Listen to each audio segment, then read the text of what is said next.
प्राचीन काल में मनोहर नगर में पीठत नाम का एक अनाथ ब्राह्मण रहता था।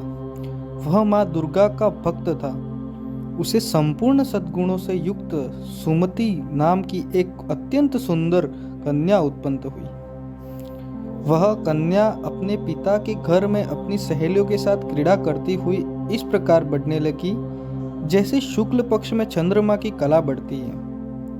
उसका पिता प्रतिदिन जब दुर्गा की पूजा करके होम किया करता, वह उस समय नियम से वहां उपस्थित रहती। एक दिन सुमति भगवती के पूजन में उपस्थित नहीं हुई।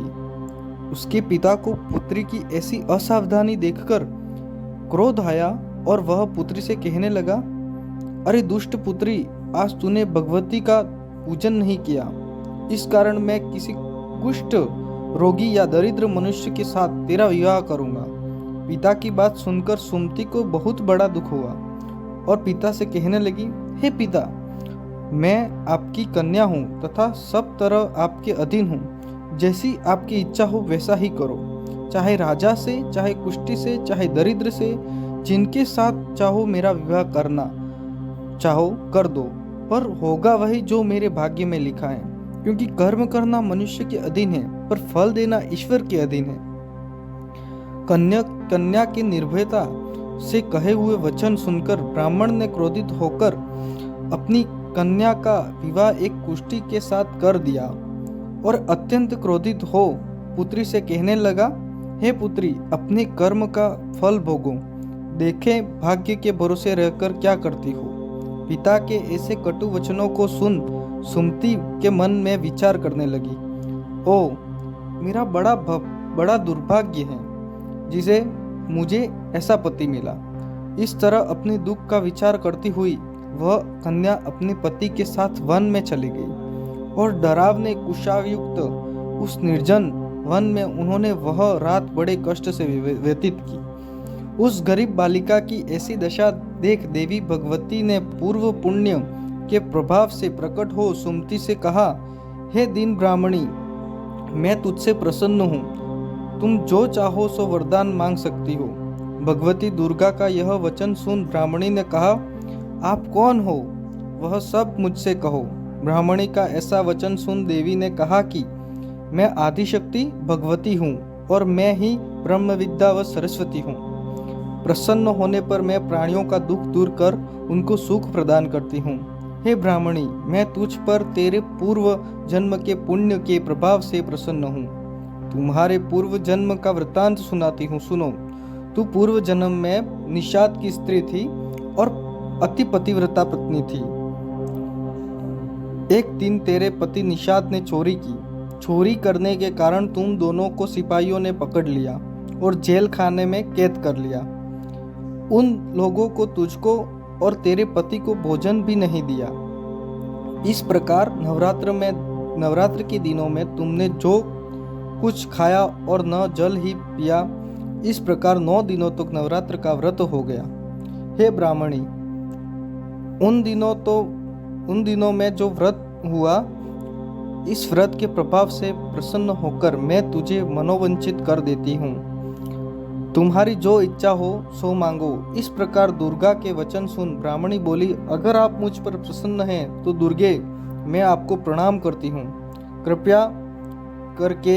कृपा करके मेरे पति का कोढ़ दूर करो। देवी ने कहा, उन दिनों तुमने जो व्रत किया था उस व्रत का एक दिन का पुण्य पति का कोढ़ दूर करने के लिए अर्पित करो। उस पुण्य के प्रभाव से तेरा पति ठीक हो जाएगा। इस प्रकार देवी के वचन सुनकर ब्राह्मणी प्रसन्न हुई और पति को निरोग करने की इच्छा से जब उसने तथास्तु ऐसा वचन कहा, तब उसके पति का शरीर भगवती दुर्गा की कृपा से कुष्ठ रोग से रहित हो गया। वह ब्राह्मणी पति को देखकर देवी की स्तुति करने लगी, हे दुर्गे, आप दुर्गति को दूर करने वाली, तीनों लोकों का संताप करने वाली, समस्त दुखों को हरने वाली, रोगी मनुष्य को निरोग करने वाली, मन प्रसन्न हो मनोवंचित वर देने वाली और दुष्टों का नाश करने वाली जगत की माता हो।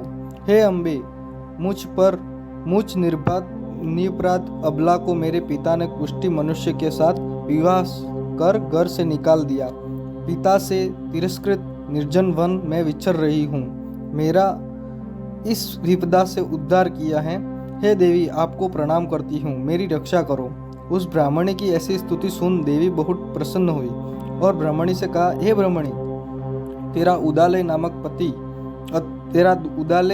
उदाले नामक अति बुद्धिमान, धनवान, कीर्तिवान पुत्र शीघ्र उत्पन्न होगा। ऐसा वर देकर देवी ब्राह्मणी ने फिर से कहा कि जो कुछ तेरी इच्छा है वह मांग ले। सुमति ने कहा कि हे भगवती दुर्गे, अगर आप मुझ पर प्रसन्न हैं तो कृपा मुझे नवरात्र व्रत की विधि का विस्तार से वर्णन करें।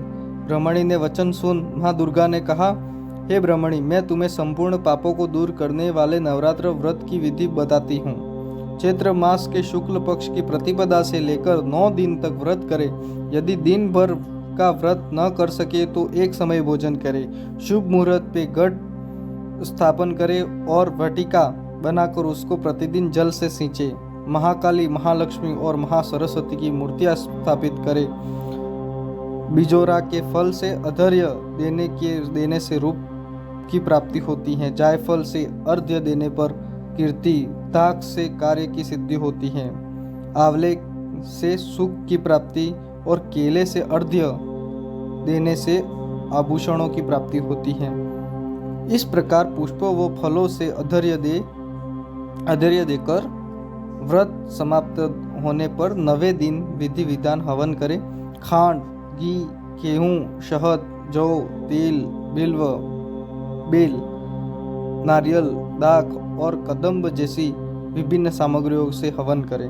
आंवले की कीर्ति और केले से पुत्र की, कमल से राज सम्मान की और दाखों से संपदा की प्राप्ति होती है। खांड, घी, नारियल, शहद और तिल तथा फलों से होम करने से मनोवंचित वस्तु की प्राप्ति होती है। व्रत करने वाला मनुष्य इस विधि विधान से होम कर आचार्य को अत्यंत नम्रता के साथ प्रणाम करे और यज्ञ की सिद्धि के लिए उसे दक्षिणा दे।